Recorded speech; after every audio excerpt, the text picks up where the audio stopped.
A buscar la luz en medio de la oscuridad. La bendición de Dios Todopoderoso. Te amo mucho, mi gorda preciosa, y espero que todo vaya bien y mañana conversamos. Pues me denunciarás, pero sí, yo voy a estar en el cielo, pero sí él va a estar en el infierno por todas las cosas que ha hecho.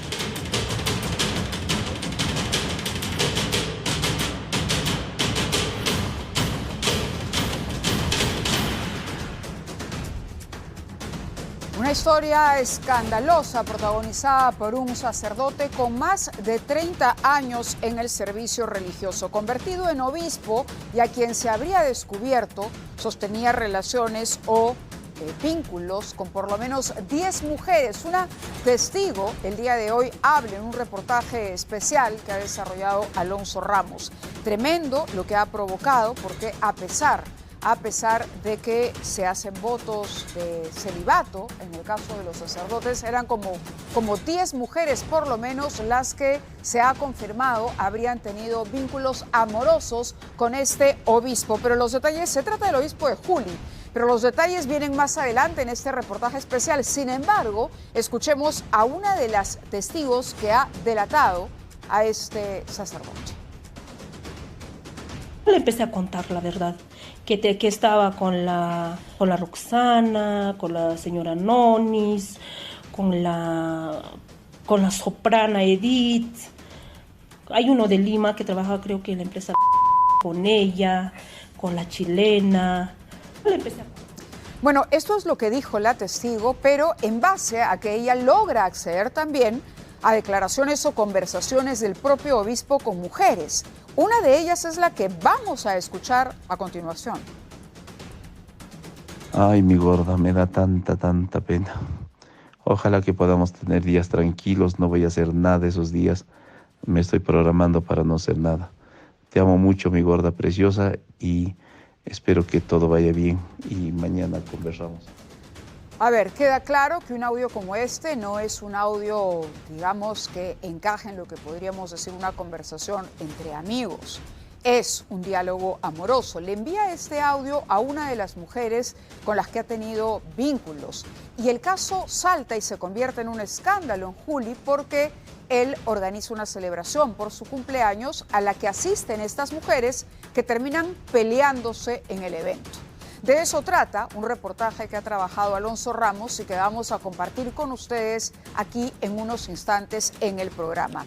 Pero además, el día de hoy usted conocerá todos los detalles y toda la información que debe realmente tener a la mano sobre el estado de emergencia, porque aun cuando no es oficial, podemos decir que el gobierno habría decidido ya establecer un estado de emergencia. Aparentemente no impondrá un toque de queda, pero sí habrá participación de las Fuerzas Armadas. El presidente Girí se pronunció a través de sus redes sociales y dijo que vamos a pasar de la defensiva a la ofensiva contra la criminalidad. Lo que anuncia es un cambio drástico en la manera de encarar. El presidente se ha propuesto que en el corto tiempo que tiene a la cabeza de este gobierno de transición, uno de los objetivos o una de las metas o uno de los legados que pretende hacer suyos es empezar la lucha contra el crimen organizado, concretamente la extorsión y el sicariato. Y para conocer mayores detalles vamos a ir ahora mismo a Palacio de Gobierno para conocer si finalmente habrá un pronunciamiento y si ya se estableció una hora. Lo que sabemos es que poco antes de que saliéramos al aire, el canciller Hugo de Sela había abandonado la reunión. Pero ¿qué más tiene para informarnos en este momento nuestra compañera Candy Quispe? Con ella vamos en directo hasta Palacio de Gobierno. Adelante, Candy. ¿Cómo estás, Mávila? Hay movimiento en los exteriores de Palacio de Gobierno. Todo parece indicar que ha culminado esta reunión que se extendió por más de 7 horas de la sesión del Consejo de Ministros, que contó con la presencia del Premier Ernesto Álvarez y los miembros de todo el gabinete ministerial. Estamos viendo con los ministros ya se están retirando por el patio de Palacio de Gobierno que da a la calle de Desamparados. Acaba de salir precisamente el Premier Ernesto Álvarez, estuvo también hace unos momentos el ministro de Transportes, Aldo Prieto, quien se ha retirado por la parte posterior del patio que da a Palacio de Gobierno. Mávila, una reunión que empezó 12:30 del mediodía, que contó con la presencia del presidente de la República, José Gerí, y también con miembros de todos el gabinete ministerial. El tema central de esta sesión de Consejo de Ministros es evaluar, de ultimar los detalles del decreto supremo que declara en estado de emergencia a Lima Metropolitana y el Callao. En esta reunión se estaba realizando, Mávila, las últimas coordinaciones de cuáles serán estas medidas excepcionales, si es que se va a incluir o no el estado, se va a incluir o no el toque de queda, si es que las Fuerzas Armadas van a salir a la calle, si es que se va a restringir o no la circulación de algunos vehículos, como en las motos lineales, si es que se va a incluir también estrategias de inteligencia policial. Lo cierto es que, recordemos, el jueves pasado el propio premier Ernesto Álvarez había anunciado que en las próximas horas se anunciaría el estado de emergencia en Lima Metropolitana. Sin embargo, hasta el día de hoy eso no ha ocurrido. Ya ha pasado 5 días. El día de hoy, desde el mediodía, se viene manteniendo esta reunión y se espera, Mávila, precisamente un pronunciamiento oficial, y estamos a la expectativa aquí todos los medios de comunicación. A ver, Candy, justamente en este momento acabamos de tener acceso aquí nosotros a un documento que ha hecho público el diario Perú 21. Vamos a ver, sería una suerte de borrador del documento a través del cual se anunciaría el estado de emergencia, ¿no? Y aquí se incluye pues un proyecto de ley de delegación de facultades legislativas propuesta por la presidencia del Consejo de Ministros, ¿no? Y, en fin, una serie de detalles. Como tú has anunciado, este estado de emergencia tendría que darse a través de un decreto supremo, ¿correcto? Incluye todo Lima Metropolitana, ya no se hará una diferencia entre distritos más o menos afectados por extorsionadores, y la provincia constitucional del Callao, que ha sido propuesto por el Ministerio del Interior. Aquí tenemos algunos otros detalles que van a ser discutidos también han sido discutidos el día de hoy en esta sesión del Consejo de Ministros. Estamos atentos porque también hemos tomado conocimiento que hoy hay expectativa, porque hoy mismo se daría a conocer el estado de emergencia con todas las características para hacer de un estado de emergencia que realmente cumpla con los objetivos y que no sea intrascendente o poco útil finalmente como lo fueron los anteriores. Ahora, habrá que ver también si el gabinete decide el día de hoy hacer este anuncio. Lo hace el propio presidente de la República, lo hace el presidente del Consejo de Ministros, quien tú decías se ha retirado ya de Palacio de Gobierno, o se hace el día de mañana, cuando se ha establecido que el gabinete irá para solicitar el voto de confianza al Congreso ante la representación política, la representación parlamentaria de los partidos políticos que ahí se encuentran congregados. Esto lo decimos porque de pronto, y el anuncio todavía queda reservado para el día de mañana, pero también, como tú has dicho, ha trascendido que lo más probable es que no haya toque de queda, porque hay muchos negocios que han expresado su preocupación con la restricción de las horas que implicaría un toque de queda. Lo que sí parece habrá es una participación más activa, acaso en el resguardo, por ejemplo, de los activos críticos de las Fuerzas Armadas. Eso sin duda será un elemento diferencial. Hay que ver también cuestiones de presupuesto, y por eso entendemos ha participado durante la conversación y el debate el día de hoy la ministra de Economía. Lo último que tengas para compartir con nosotros, Candy. Sí, Mávila, hay mucha expectativa, vemos bastante movimiento, los vehículos oficiales ya se encuentran desplegados, atentos a la salida de los diferentes ministros. Ya se ha confirmado que ha culminado esta reunión del Consejo de Ministros. En un momento hemos visto salir el vehículo del premier, pero nos informan que se ha retirado vacío. Aparentemente el premier Ernesto Álvarez continúa en el interior del Palacio de Gobierno. Hasta el momento no se ha confirmado si es que se va a brindar una conferencia de prensa. Correcto. Todo indica que sí, Mávila, para que se pueda dar estos anuncios importantes de lo que será el estado de emergencia y cuándo será el inicio, Mávila. Bien, Candy, gracias. Vamos a regresar contigo entonces si eso se produce en cualquier momento. Entre tanto, comentábamos con ustedes que, primero que nada, el Consejo de Ministros tiene que presentarse, establecer cuál será el norte de su gobierno, cuáles son sus metas en el corto plazo en el que se mantendrá en el gobierno el presidente José Gerí, y por lo tanto, a partir de ello y a la exposición de estos planes, el Congreso decidirá si le otorga o no el voto de confianza. Todo nos lleva a suponer, debido al respaldo expresado por algunas bancadas, que ese voto de confianza se conseguirá. Pero ¿cuál será la agenda del Poder Ejecutivo? De eso trata la nota que ha preparado a continuación Igor Malca. Son horas intensas de visitas inesperadas, de ceremonias protocolares. Ernesto Álvarez llegaba de improviso al Congreso, continuaba sus reuniones con representantes de las fuerzas políticas. Si en la víspera lo hacía con APP, Renovación Popular y Perú Libre, este martes fue el turno del Fujimorismo y Somos Perú. El Ejecutivo afina detalles antes de la exposición del jefe del gabinete este miércoles sobre la política general de gobierno y las principales medidas que requiere su gestión, esto en pos de obtener el voto de confianza. El titular del Consejo de Ministros ha adelantado que la prioridad de su mensaje está en la seguridad ciudadana, un tema transversal. En nuestro sector han sido atentadas varias vidas de artistas y también de los asistentes a los espectáculos. Estamos añadiendo unas estrategias de coordinación con el Ministerio del Interior, pero también con los artistas. Otro eje principal será el de la economía. Se espera anuncios en pro de la estabilidad. Se sabe también que el gobierno busca poner énfasis en destrabar proyectos, luz verde a una suerte de shock de inversiones. A su vez se busca dejar en la ciudadanía un mensaje de tranquilidad, de garantizar un proceso electoral limpio y transparente. La mayoría de bancadas dicen no querer dar un cheque en blanco. Los grupos políticos apelan a aquello de escuchar primero antes de decidir, aunque la suerte parece estar echada. Se trata de un gabinete sobre todo tecnocrático y técnico, creo que eso es importante. Nos parece positivo que no haya congresistas, líderes políticos, y depende también de que nos alcance propuestas claras sobre la lucha contra la inseguridad ciudadana.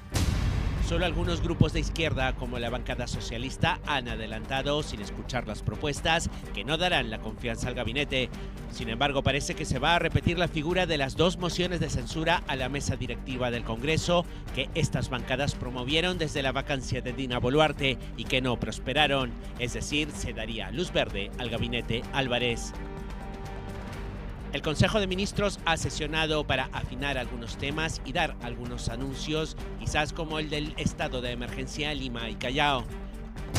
El jefe del gabinete no ha querido dilatar el tiempo y apenas 8 días después de asumir el cargo acudirá al Parlamento para obtener los al menos 66 votos que necesita. Igor nos explica bien cuál es la votación. 66 votos en el Congreso para obtener el voto de confianza.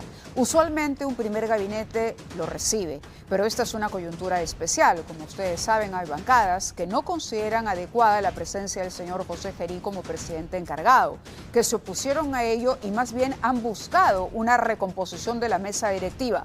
Por lo tanto, serán esas bancadas las que cumplan con lo que ya anunciaron, es decir, negar el voto de confianza para el gabinete Álvarez en esta oportunidad. Pero estaremos atentos y vamos a dejar por un momento la política para hablar de otros asuntos, porque lamentablemente 3 personas han resultado heridas, una de ellas, una mujer, que ha sido la más afectada durante una celebración patronal, podríamos decirlo así. Están viendo ustedes las imágenes, se había levantado ahí un castillo, fuegos artificiales, cuando de pronto un vehículo atraviesa, aparentemente no tiene visibilidad, pero pasa, arrolla a estas personas y sigue de largo. Los detalles en la siguiente nota.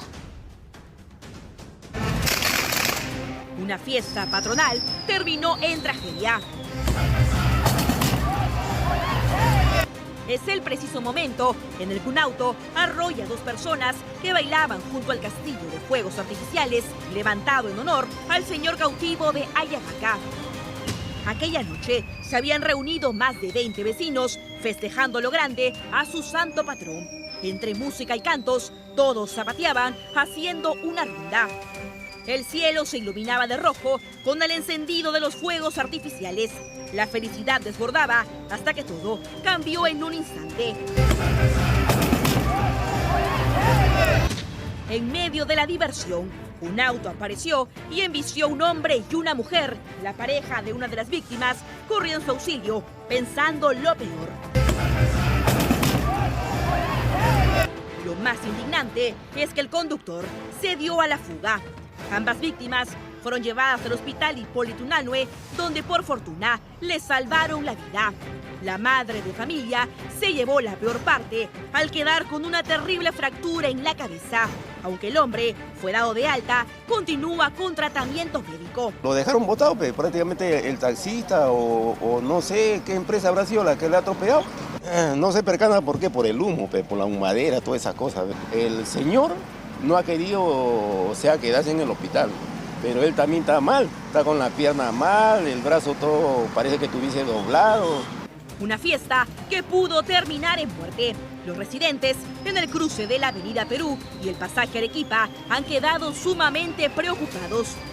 Ahora piden al municipio de San Juan del Lurigancho colocar rompemuelles para evitar otra desgracia. Uno de los testigos declaraba en la nota y decía, el humo de pronto no lo ha dejado ver, pero vamos, cuando un vehículo a esa velocidad recibe un impacto, ¿no? Cuando choca contra una persona, cuando la arrolla, como hemos visto en las imágenes, sin duda se da cuenta de que algo ha ocurrido. El chofer se dio a la fuga. Todavía no hay ninguna información sobre él. Está no habido. Mientras tanto, hay una madre de familia que en este momento tiene una fractura, dice, en la cabeza y que por lo tanto permanece en una unidad de cuidados intensivos. Nada menos. Y a propósito de lo que ocurre en las calles de la ciudad, nuevamente hay que referirse a los extorsionadores que, en este caso, Tito de Cercado sería el nombre de este delincuente que quemó una mototaxi como amenaza, como advertencia, señalando a quienes extorsiona que de no cumplir con el pago del cupo respectivo, irá tras ellos.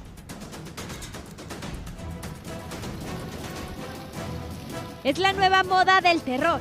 Atacar frente a una cámara para grabar cada segundo, sembrando el miedo. Con total frialdad prendieron fuego a estos mototaxis sin ningún remordimiento. Eran dos hombres que en plena noche descendieron por estas escaleras de la urbanización Paraíso en Independencia. Encapuchados, con gorras y poleras, avanzaron rápido. El sujeto de azul se dirige directo a una mototaxi de la empresa Arabic con un frasco, al parecer con combustible. Prende una mecha por varios segundos y tras varios intentos logra encenderla. En cuestión de segundos lanza el objeto al interior del vehículo y luego se desata la explosión. Todo estaba siendo registrado por la cámara de su cómplice vestido de negro. Ambos, tras cumplir su macabro plan, huyen corriendo como cobardes entre la oscuridad. El incendio desató el pánico para la familia que vive en el interior del inmueble. Aún quedan las huellas del atentado que retorció por completo los fierros de dos mototaxis y marcó la fachada de este inmueble. Pucha, cuando se prendió ahí, pues ellos no podían salir porque todo eso se reventó y mi hermano tuvo que sacar a los niños con una sábana llena de agua. Los conductores afectados aseguraron no haber recibido mensajes extorsivos. Dicen desconocer si la empresa también fue blanco de alguna advertencia. No, el por qué no nos imaginamos por qué, porque de verdad no hemos tenido problemas, no hemos tenido ninguna llamada. Una noche de terror que quedó grabada no solo en video, sino también en la memoria de esta familia que solo alquilaba dos mototaxis a la empresa. Información de último minuto, el presidente José Gerí anuncia que ofrecerá un mensaje a la nación. Esto ocurrirá en cualquier momento, apenas tengamos la información confirmada. En qué minuto nos engancharemos, por supuesto, con la señal del Estado para que ustedes conozcan el anuncio que tendrá que hacer el presidente encargado el congresista José Gerí, encargado ahora de la presidencia de la República, en lo que será su primer mensaje a la nación. Y si esto guarda o no relación con la decisión del estado de emergencia que se establecería para Lima Metropolitana y el Callao. Pero entre tanto vamos a otras informaciones. Vamos al ataque contra un bus o vamos ahora con lo que ocurrió con estos desconocidos que dispararon 2 veces contra una vivienda. No, vamos con el sector transporte, que sigue siendo blanco de la delincuencia. Los transportistas siguen en la mira de la criminalidad y esta vez un bus de la empresa Translixa fue atacado a balazos por sujetos armados en el distrito de San Martín de Porres. Vean ustedes ahí el impacto de los proyectiles, ¿no? En las cámaras se nota perfectamente. La unidad se encontraba estacionada en la avenida Los Eucaliptos cuando de pronto aparecieron 2 sujetos a bordo de una motocicleta. Los desconocidos sacan el arma o las armas, realizan varios disparos contra el bus sin importarles que dentro se encontraba el chofer. Ya no les importa si hay chofer, si hay cobrador y si hay pasajeros incluso. En este caso, por lo menos, tenemos información de que estaba el chofer. Cabe destacar que es la tercera vez, y lo subrayamos, que atentan contra estas unidades, por lo que en medida de protesta, ellos han decidido suspender sus operaciones. El tercer ataque contra esta empresa en particular, la empresa Translixa. Bueno, y también vamos a San Martín de Porres, donde otro hecho que comentar vinculado a la inseguridad. Desconocidos han disparado 2 veces contra una casa, la casa del dueño de una empresa de mayólicas en ese distrito, en San Martín de Porres. Luego del ataque, los extorsionadores enviaron el video de ese momento, del video en que disparaban, en que atentan contra la vivienda y piden una suma de 30.000 soles. 2 balas impactan en la pared y en la ventana de la casa, que está ubicada en la urbanización Ingeniería. Los afectados indican que es el primer contacto extorsivo que tienen y por miedo a más ataques piensan cerrar el negocio. El impacto económico del avance del crimen. Importante también, el ministro del Interior comentaba que él ha hecho una suerte de inspección, ha recorrido algunas comisarías y que se da cuenta que definitivamente la policía no tiene capacidad para patrullar adecuadamente la ciudad. Y de eso se aprovecha la delincuencia que, como decimos, está atacando a los más débiles, a los transportistas que se exponen porque realizan viajes por la calle, atraviesan distritos, a los negocios pequeños, a las pequeñas y medianas empresas. Ahí está el blanco principal de la delincuencia.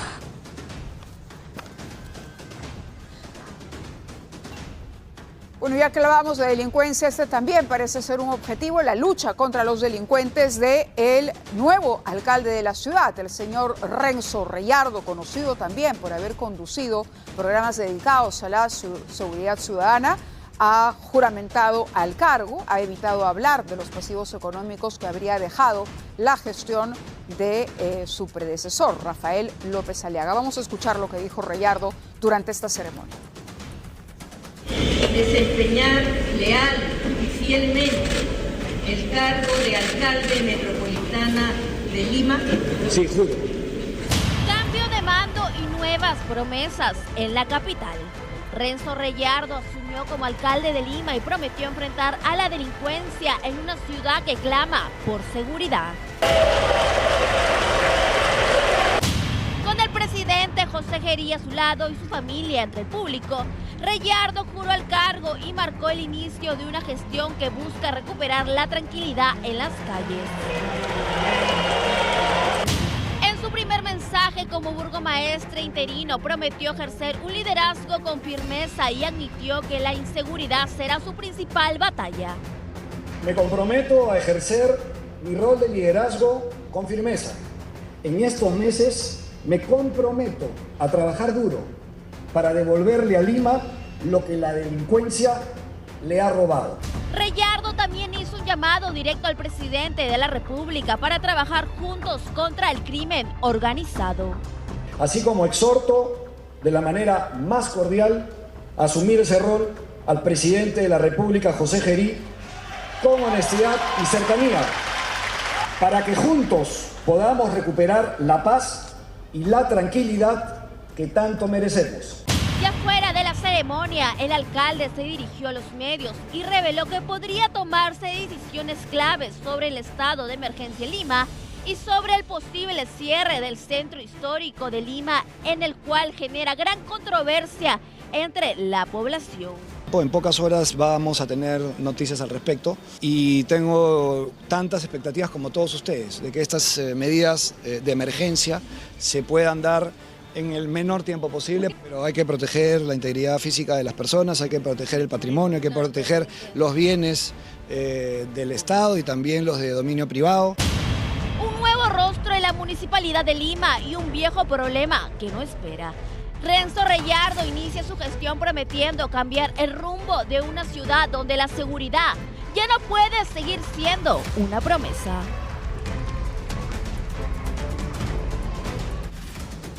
La presencia del presidente de la República aparentemente lo que anticipa es que habrá una buena relación. Ojalá finalmente las autoridades que han tomado los encargos tanto en la alcaldía como en Palacio de Gobierno, la responsabilidad de asumir la presidencia de la República en este tiempo que queda antes de las elecciones, puedan realmente demostrarnos que están decididos. Acaba la palabra de Dios desde el púlpito, pero que fue descubierto por vínculos con mujeres, más de 10 mujeres, vínculos amorosos mientras seguía siendo sacerdote. Si usted quiere saber de quién se trata y cómo así coqueteaba a través de audios que enviaba por WhatsApp a estas fieles que eventualmente se convertirían en sus amantes, en minutos la historia completa. Pero además, cuando regresemos, hay un lío, una polémica por la recompensa del $1.000.000 tras la captura del delincuente apodado El Monstruo. La policía peruana y un informante paraguayo.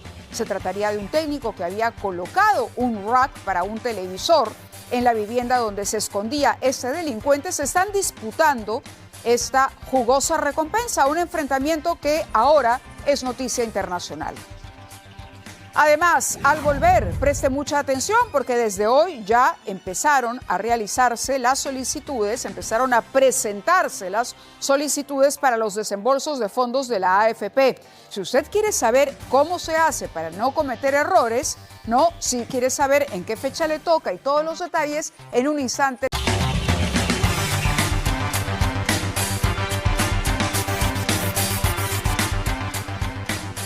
Muy bien, lo anunciado, este martes 21, es decir, el día de hoy, 21 de octubre, empezaron los afiliados a las AFP a solicitar los primeros retiros de sus fondos por hasta 21.400 soles, luego de que se aprobara esta medida en el Congreso de la República y que fuera finalmente ratificada por el Poder Ejecutivo. Un trámite totalmente digital y gratuito y que por primera vez será gestionado por el afiliado directamente en la página web de la administradora de sus fondos, directamente en la AFP a la que usted aporta, y dirigido a todos los peruanos que se encuentren dentro o fuera del país. Hay que recordar que el cronograma de solicitudes para el retiro fue publicado por la Asociación de Fondos de Pensiones, donde los afiliados deberán fijar la fecha de su retiro de acuerdo y tendrán que prestar atención sobre todo al número final de su DNI. Aquí tenemos una gráfica para que usted lo vea de manera mucho más clara, Por ejemplo, si tu documento de identidad termina en letra, dice, se registra la solicitud de retiro el 21 de octubre. Si es 0, 22, 1, entre 24 y 27 de octubre, 2, 3, 4, 5 y así correlativamente. Si ustedes se fijan, en la última columna está una fecha aproximada del que sería el primer desembolso. Es decir, al cabo del tiempo, entre que presentan la solicitud hasta que finalmente se hace en el desembolso de la cuenta que ustedes designen a la AFP. Hay un tiempo libre si es que usted finalmente se le pasó la fecha del 4 de diciembre al 18 de enero, todavía podrá ingresar la solicitud. Pero tome en cuenta que cuando haga la solicitud correrá a partir de allí el tiempo correspondiente hasta que reciba su primer desembolso. No está obligado, por supuesto, a retirar las 4 UIT. Si usted quiere, puede retirar menos o puede incluso establecer una serie de condiciones con su AFP o decir, ya no quiero retirarlo de repente. Hay mecanismos para que lo piense bien, lo medite y finalmente tome una decisión más informada y lo que más finalmente le convenga a usted. Vamos ahora con otra información, porque un intento de robo terminó con las lágrimas de un ladrón, el llanto. Vamos a escuchar el llanto.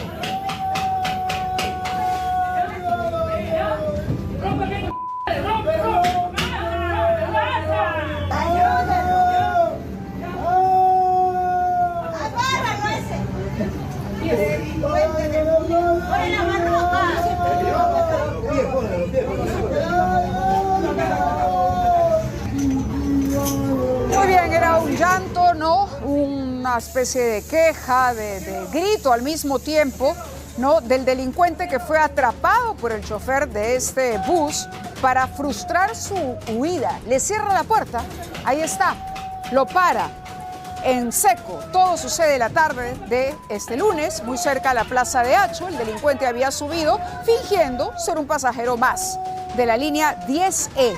De un momento a otro, ese delincuente despoja de sus cosas a un pasajero, le quita la billetera, el celular, lo que tenía a mano, y luego se quiere escapar.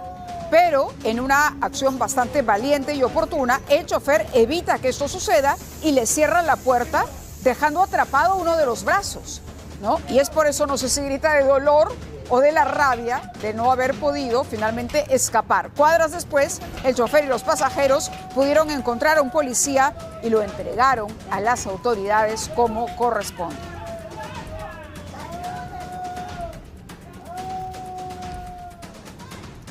Bueno, no todas las personas que son asaltadas corren la misma suerte, ¿no? Y esto ocurrió con un hombre que estaba en una casa de apuestas, sentado, ingresa, esto ocurre en Caraballo, ingresa el delincuente, le exige que le entregue sus cosas, estamos viendo ahí en las imágenes, pero aparentemente insatisfecho, va y le da 2 disparos. Le dispara 2 veces a esta persona porque no estaba satisfecho con lo que esa persona, cliente de esta casa de apuestas, le había entregado. Vamos a ver la nota.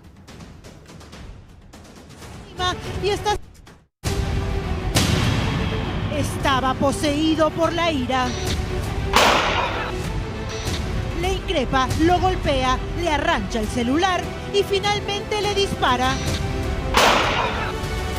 Luego se retira dejándolo gravemente herido, mientras se guarda el arma de fuego y también el móvil que le acaba de arrebatar. Esto fue lo que hizo este sujeto de negro contra su víctima, quien viste una camiseta de Alianza Lima y está sentado frente a un monitor al momento del ataque, el mismo que tuvo como escenario una casa de apuestas de la avenida Túpac Amaru en Caraballo. Todo habría comenzado minutos antes, cuando el de polo blanquiazul, identificado como Julio César Guamán Arellano, de 42 años, inició una gresca con un joven adentro del local. Aquí se le observa apoyado en este módulo, cuando súbitamente se le acerca y lo empuja, desatándose un enfrentamiento. A causa de esta situación, un familiar de este joven habría regresado para tomar represalias, sacando su pistola, arranchándole el móvil y baleándole en el pie. El agresor fue identificado como Cristian Pérez Sandoval, de 21 años, quien está no habido. En tanto, Julio César Guamán permanece internado en el Hospital Sergio Bernales de Coyique. La sangre fría con la que disparan los delincuentes es asombrosa. No contento, de pronto le habrá pedido alguna información adicional para ingresar a las aplicaciones, solo Dios sabe, y seguramente el paciente, cuando se recupere, el afectado, contará mayores detalles, pero es otro delincuente que está libre y al que la policía tendrá que echarle el guante. Y un colectivero un hombre que trabajaba como colectivero, fue baleado en Trujillo. 2 disparos le provocaron la muerte. Estamos hablando de un hombre de 48 años que cubría la ruta San Pedro-Pacasmayo. Las hipótesis de la policía son 2. O era víctima de extorsión o se trató de un ajuste de cuentas.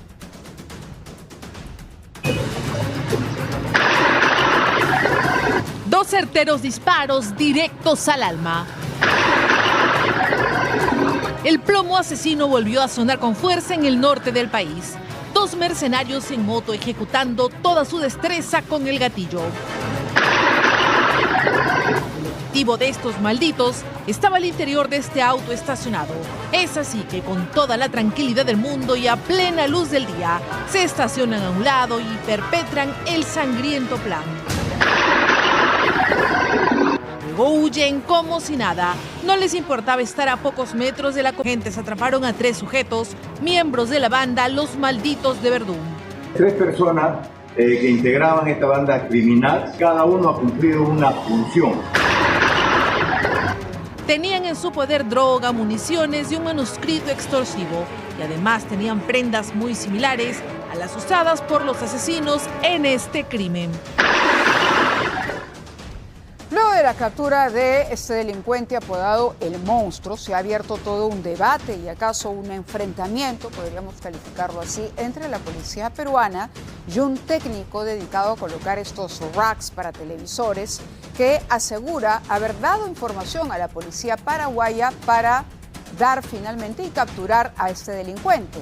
De por medio hay una recompensa ofrecida por el gobierno peruano, por el Estado peruano.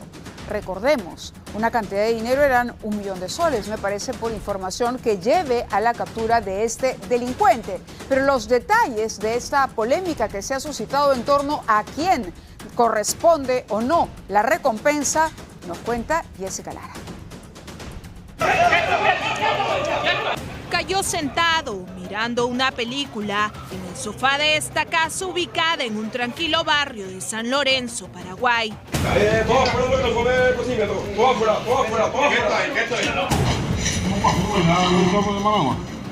Jamás imaginó que el hombre que días antes le había instalado el televisor sería el mismo que lo entregaría a las autoridades. Así terminó el imperio criminal de Eric Moreno Hernández, alias El Monstruo, un delincuente que extendió sus tentáculos desde Lima hasta Bolivia, Brasil y Paraguay. El informante paraguayo es nada menos que un hombre de 55 años, quien hoy rompe su silencio y cuenta cómo días antes de la caída de Eric Moreno fue contratado para realizar una instalación en un domicilio sin presagiar que se trataría del escondite de alias El Monstruo. Ahí yo fui para hacer una colocación de televisor, cambiar de lugar. Yo lo vi ahí cuando pasó al frente de la pieza. Yo vi por TikTok que había recompensa, que ese tipo es peligroso, que hizo mucho daño a su país. Tras corroborar por redes que en efecto se trataba del Monstruo, el líder de la organización criminal Los Injertos del Cono Norte, sindicado de cometer los más violentos asesinatos, extorsiones y secuestros, decidió delatarlo para cobrar el 1 millón de soles de recompensa ofrecido por el gobierno peruano. Le avisé a un amigo de investigación, un policía. Lo llamé y le dije, es en tal parte donde está ese tipo que salió en TikTok. ¿Y será? Me dijo. Y le dije que sí, que es cierto, que está ahí, positivo. Su testimonio quedó plasmado en una declaración jurada firmada el 23 de septiembre, donde detalló la ubicación exacta de este criminal. Al día siguiente, y con esa información clave, la policía paraguaya montó el operativo que terminó con la captura del criminal más buscado del Perú.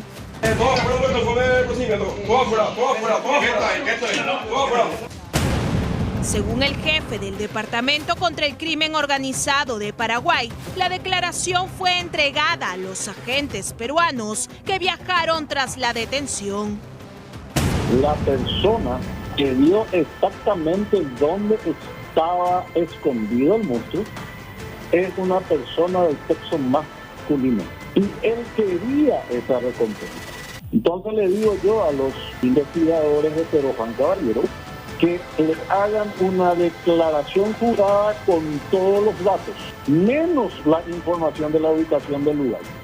Y eso es compartido con el coronel Cruz. Y él sabe perfectamente porque tiene el documento de quién es la persona que dio la información. Pero el millón de soles prometido por el gobierno peruano nunca llegó. Por el contrario, la identidad del informante fue filtrada y asegura haber comenzado a recibir amenazas desde el extranjero. 2 o 3 días después, a las 4 de la mañana, recibo un llamado de WhatsApp y me pregunta si soy fulano de tal. Y yo sin pensar le dije que sí. Y me dice, bueno, pásame tu ubicación para preparar todo para hacer los trámites de ese tema de pago, de la recompensa. Y yo ahí le corté. Era un extranjero. Eso es también un riesgo que se está corriendo, ¿no? Si le han entregado el acta a la policía de acá del Perú, entonces la policía del Perú, a través de la DIRIN, en este caso, o a través de la DIRNIC, que es la unidad encargada de enviar el expediente a la Comisión Evaluadora de Recompensas, deberían hacerlo, porque ese ciudadano ha dado la información para la captura, no ha sido cualquier situación. Pero la historia tiene otra versión. La policía peruana se niega a pagar la recompensa, asegurando que fue el propio Eric Moreno y su pareja, Dayana Martínez, quienes habrían armado la entrega para quedarse con la recompensa. ¿Quiere la recompensa? Tiene 1 millón de razones para sostenerse, para mantenerse.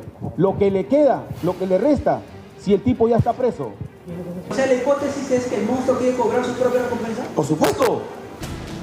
Una guerra por 1 millón de soles que no solo tiene enfrentada a la policía de Perú y Paraguay, sino que pone en duda la transparencia del sistema de recompensas del Estado peruano y que podría sembrar desconfianza en quienes como este informante decidan delatar a algún criminal.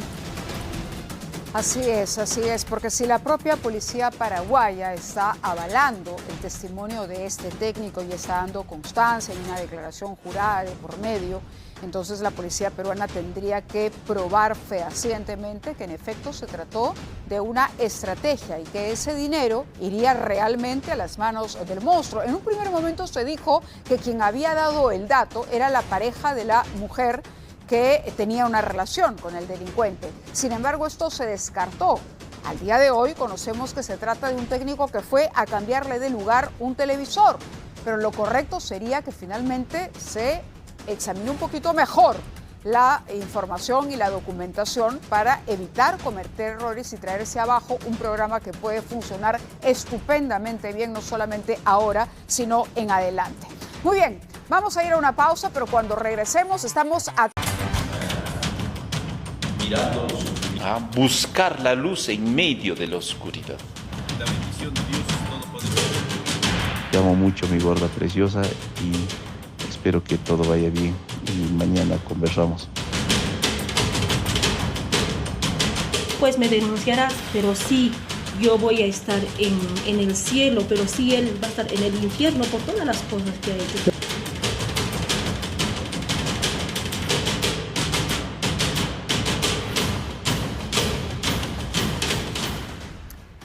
Esta es la historia escandalosa de un sacerdote. Hoy es obispo, 30 años en el sacerdocio, y quedó en evidencia cuando una mujer accedió a unos audios que enviaba por WhatsApp a una serie de mujeres. En total, se han contado 10 mujeres con las que habría tenido algún tipo de vínculo amoroso. Mujeres que además se pelearon cuando este sacerdote organizó la celebración de su cumpleaños. ¿De quién se trata? Todos los detalles en la historia de Alonso Ramos. En la prelatura estamos trabajando este año para acercarnos también a varias asociaciones de mujeres y también para ver el problema de tantas madres solteras. Predicaba la protección a las mujeres peruanas. Mucha violencia en los hogares, contra las mujeres, contra los niños, pero la tarea más importante y fundamental de los párrocos es los sacramentos. Y se adjudicaba ser un defensor de la iglesia y sus valores cristianos. Así se mostraba el sacerdote Ciro Quispe López, el obispo que tras celebrar cada misa y tras quitarse la sotana, dejaba atrás la cara amable y los buenos modales para en los últimos años, causando un enorme dolor en miles de familias y perjudicando además el progreso del país. Pero esto se acabó. Hoy empezamos a cambiar la historia en la lucha contra la inseguridad en el Perú. El estado de emergencia aprobado por el Consejo de Ministros entra en vigencia a las 00 horas y por 30 días en Lima Metropolitana y el Callao. Y presenta un nuevo enfoque. Pasamos de la defensiva a la ofensiva en la lucha contra el crimen. Una lucha que nos permitirá recuperar la paz, la tranquilidad y la confianza de millones de peruanos. Las guerras se ganan con acciones, no con palabras. ¡Viva el Perú! ¡Viva! Muy bien, el anuncio del presidente de la República, este mensaje esperado a partir de las 00 horas y por 30 días rige el estado de emergencia. Candy Quispe está en Palacio de Gobierno, ha dicho el presidente, pasamos de la defensiva a la ofensiva. Pero vamos a conocer si Candy tiene algunos detalles de cómo se llevará adelante o cuáles son las condiciones y los términos de este nuevo estado de emergencia. Candy, contigo.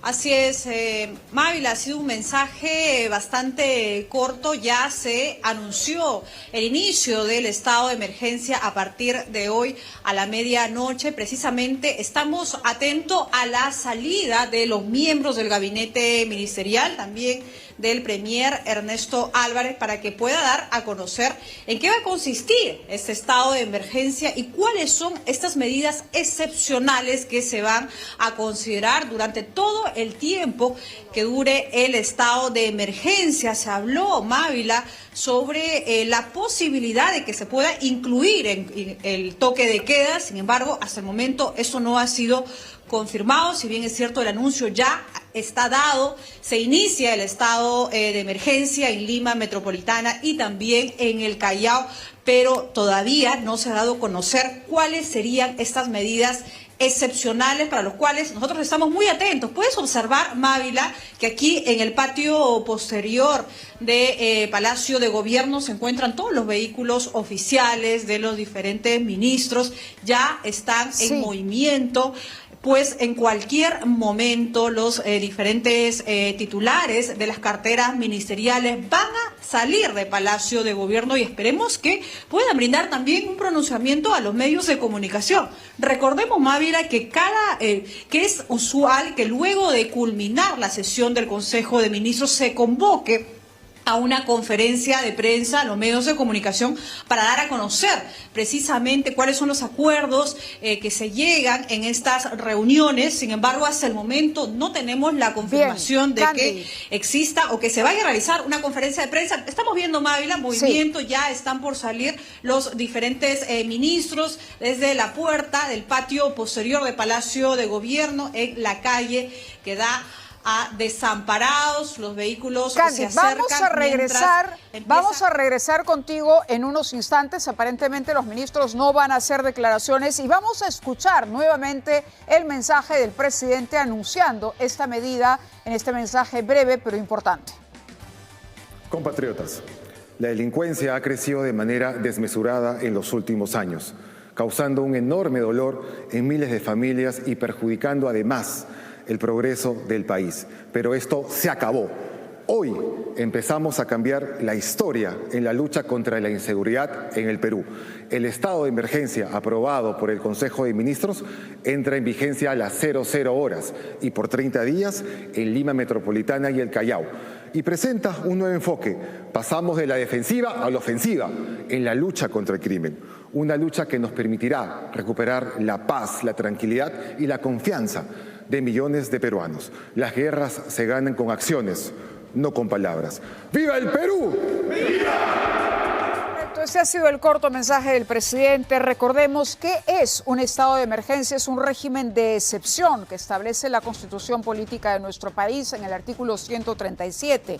Este permite al Poder Ejecutivo asumir competencias extraordinarias para enfrentar justamente situaciones que amenacen la estabilidad institucional o la seguridad ciudadana. En este caso, por ejemplo, quedan restringidos algunos derechos fundamentales como la libertad de tránsito, se aplican controles en las calles y carreteras. La libertad de reunión, se necesitará autorización, es lo que dice en general. Pero falta conocer el contenido de este decreto supremo, que de pronto aparece publicado en una edición extraordinaria del Peruano, porque como decía Candy, hay que conocer exactamente cuáles son las medidas más precisas para saber a qué atenernos en los próximos 30 días. Desde las 00 horas, es decir, desde esta noche, y durante 30 días habrá un estado de emergencia. ¿Cuál será la participación de las Fuerzas Armadas? ¿Cuál es el plan que tiene la policía para llevar a cabo esta medida? ¿Y de qué manera podría afectar el libre tránsito o el derecho de reunión de los ciudadanos? Eso lo iremos conociendo seguramente conforme aparezca mayor información a través del diario oficial. Tenemos información con Candy. ¿Hay más información desde Palacio de Gobierno? Así es, Mávila, estamos viendo cómo los ministros de Estado salen de Palacio de Gobierno y están subiendo a sus vehículos oficiales. Sin embargo, estamos viendo, Mávila, que se están retirando sin brindar mayores declaraciones a la prensa. Esperábamos que se realice un pronunciamiento luego de este mensaje a la nación. Sin embargo, vemos que los ministros ya se están retirando a bordo de sus vehículos oficiales. No hemos visto hasta el momento al premier Ernesto Álvarez, pues se espera también la salida del presidente del Consejo de Ministros. Hay expectativa total, Mávila, aquí en los exteriores de Palacio de Gobierno. Hay incertidumbre, pues el mensaje a la nación ha sido bastante corto, bastante escueto. No se dio mayores detalles de cuáles son esas medidas excepcionales que está esperando toda la población, tenemos Mávila. Información justamente para complementar. Permíteme acceder, está publicado, en efecto hay algunos detalles como que no se contemplará el toque de queda. Eso en principio, ¿no? En principio eso es una de las aclaraciones que hay que hacer. A ver, estoy abriendo aquí la referencia que tenemos para poder ir a la información más precisa. Además, estará prohibido de 2 personas en una moto. Prohibido, entonces, que 2 personas aborden una motocicleta. Eso queda prohibido a partir de las 00 horas de hoy y durante 30 días. ¿Qué otros detalles tenemos a mano? ¿Cuál será la participación de las Fuerzas Armadas? Veremos. A ver, en unas horas se publicará el decreto, ¿no? Pero aquí podemos tener algunos detalles. Se ha ordenado, por ejemplo, un control penitenciario, restricciones en las visitas en los penales. El estado de emergencia se prolongará por 30 días y entre las disposiciones, repetimos, se prohíbe el tránsito de 2 personas en moto.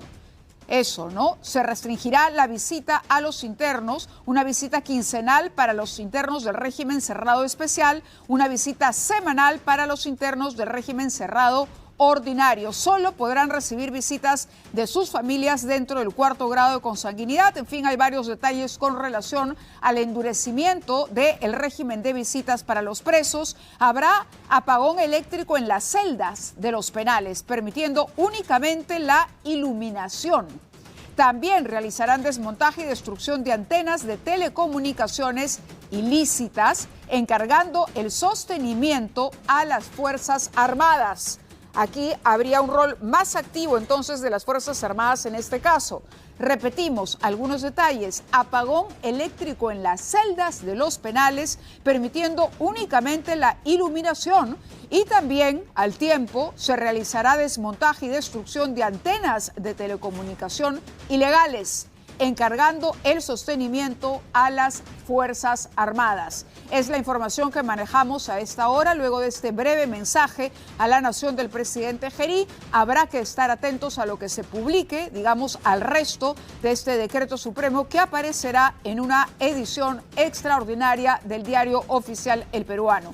Lo que es un hecho es que el estado de emergencia rige a partir de las 00 horas y se extiende por 30 días. No hay toque de queda. Prohibido tránsito de 2 personas en moto y varias medidas que apuntan a un control mucho más riguroso y estricto en los penales, como la restricción de visitas También, y lo que se ha denominado un apagón eléctrico de las celdas, permitiendo solo la iluminación, y esta medida que todavía no conocemos con detalle cómo se llevará a cabo, pero el desmontaje y destrucción de antenas de telecomunicación ilícitas, encargando este sostenimiento a las Fuerzas Armadas. A 3 horas y media del inicio de este estado de emergencia, ¿cómo ves, Candy, los alrededores de Palacio de Gobierno? ¿Hay un incremento, por ejemplo, en la seguridad que se puede haber percibido tras la salida de algunos ministros del Palacio de Gobierno? Así es, mucho movimiento, especialmente en las últimas horas. Estamos viendo, Mávila, que ya se han retirado la mayoría de vehículos oficiales con los diferentes ministros. Precisamente la última en salir ha sido la ministra de Comercio Exterior y Turismo, Teresa Mere.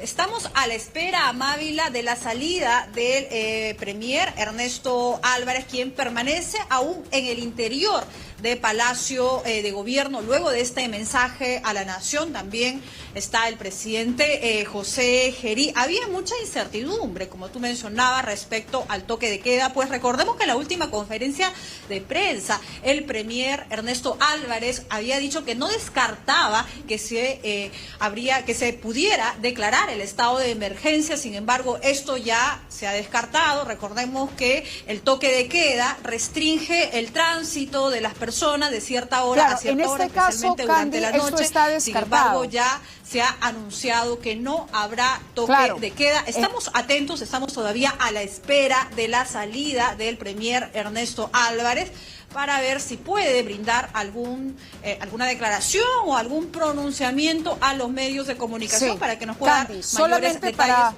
Sí, para mantener informada a nuestra audiencia, digamos, sobre esto, hay una serie de restricciones y de derechos, que se restringen, ¿no? Yo decía que esto está contemplado en la Constitución Política del Perú, en el artículo 137, se limita temporalmente el ejercicio de algunos derechos fundamentales. Hablamos, por ejemplo, de la libertad de tránsito, se aplicarán controles en calles y carreteras. Esto es el marco general del estado de emergencia en cualquiera de sus formas. Libertad de reunión, se necesitará autorización para manifestaciones en espacios públicos. Atención, inviolabilidad de domicilio, podrán realizarse allanamientos sin orden judicial en casos justificados.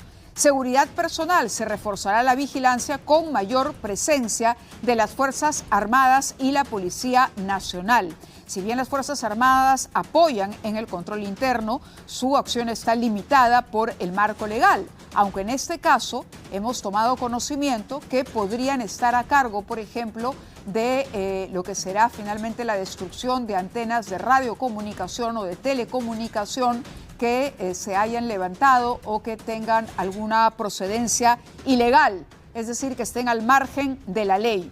Pero es importante conocer en extenso y en detalle el decreto supremo que seguramente saldrá publicado en cosa de minutos, sobre todo tomando en cuenta que estamos muy cerca, ya son las 8:44 y a partir de las 00 horas es que empieza a regir esta medida. ¿Cómo impactará esto, por ejemplo, en las movilizaciones que se había programado en los próximos días? ¿Qué pasará? ¿Habrá mucho más control de repente en las carreteras y en las vías en general de la ciudad? Está comprendido todo Lima Metropolitana, pero también el Callao. Esto supone patrullaje. El papel de las Fuerzas Armadas, acaso el cuidado de los activos críticos, pero también este tema de las antenas de comunicación. Lo que sí se anota con mayor precisión es el tema de la rigidez que se establece para las visitas a los presos en los penales. Con esta información y, por supuesto, contando que usted tendrá mayores detalles en ATV Edición Central, nosotros nos vamos. Hasta mañana. Que tengan muy buenas noches.